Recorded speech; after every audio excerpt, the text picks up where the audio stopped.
Hey guys, back here on Animal Crossing on our Thursday, September 11th, a very special day of remembrance. Did not play very much this day, only for a few minutes, maybe 15 or 20 minutes, but I'll combine this under a few minutes. You can see we have a new neighbor today. This one I do remember. This one is Gaston. He's a grumpy old guy. Maybe, sort of. But he's sleeping. I'm actually on earlier in the morning. I had like a strange breaking class this day. But the reason really why I'm showing you this journal, because nothing else really happens and it's only a couple minutes long, is because I do run into Wendell. He was visiting town on this day. So we will get to see him for the first time. I explained all about him, the last time we played through this. But basically you have to feed him. And I'm fishing in the pond here because you feed him fish. One thing I learned, I did get the Animal Crossing Gamecube guidebook. I can't remember if I mentioned this or not in the journals yet, or if I had even gotten it at this point. But recently when I was reading it, one of the new things I learned is that I always thought like Wendell came to your town and he was hungry and you fed him and you got your one thing. Because with Sahara, I'll explain another time, you can get multiple rugs in a row. You can get a whole bunch of rugs in one day from her.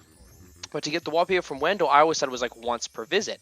However, he gets hungry at various times through the day. He eats his 3 meals a day. I believe it's 3 maximum times during the day. So you can get 3 wallpapers or something like that from Wendell during one day. So you see here, I'm feeding him in the morning. If I were to come back in the earlier afternoon and find him again, I could feed him more.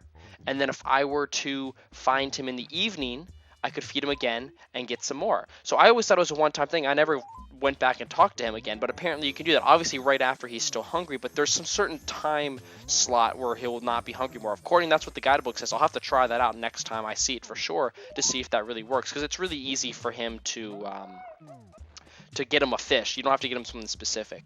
But you see that it did rain. It was raining the other day in town, so I do have gyroids to dig up. You'll get your 5 fossils, but then you can get anywhere from 2 to like 3 or 4 gyroids.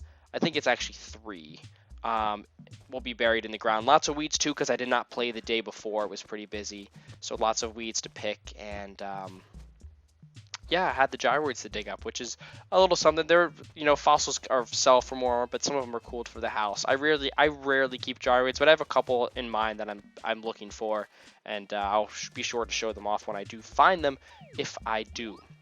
So the really only other thing I did this day was do landscaping, which is starting to become part of the daily routine now to try and get to this perfect town status, planting trees in the openings and stuff. So I won't be showing much of this anymore, just like I rarely show getting fossils and whatnot anymore. But just doing the daily stuff. Go check out Tom Nook's. Basically go in here, I'm going to buy all the stuff and go do some more landscaping. And that's really all that I get to do over the course of the day. He's got the cool classic clock, but I didn't want anything really from his store.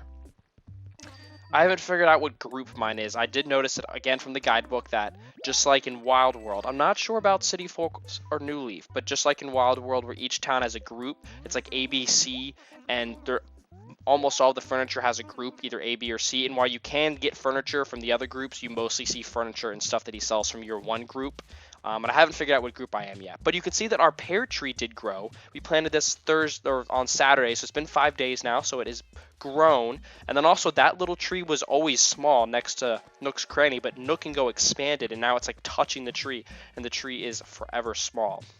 And then back here is a hidden fossil. Usually this must have been here back from Nook's Cranny where you could see it, because the game would never put something there now because you couldn't see it. But now that Nook and Go there, it kind of hides it, so I'm lucky I found that. But I believe that does confirm now that there are 5 fossils in your town every single day. I know that I was talking about whether that was true or not. I can't remember if I said it was true, but that was, I think, the 5th one that I was missing for a while there. So I can confirm that in days after this, I did get 5 fossils in one day. So that's about it. That's all I do. Very short video.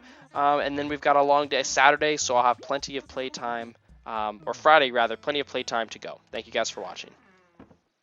Hey guys, thanks so much for watching. If you'd like to check out the next journal in this series of Animal Crossing Gamecube, click here in the top right. If you'd like to check out my other Let's Play that goes on the weekends, Eidolon, click here in the top left. Follow me on Twitter to get updates on my channel, and if you like what you've seen so far, click the big banner below to subscribe.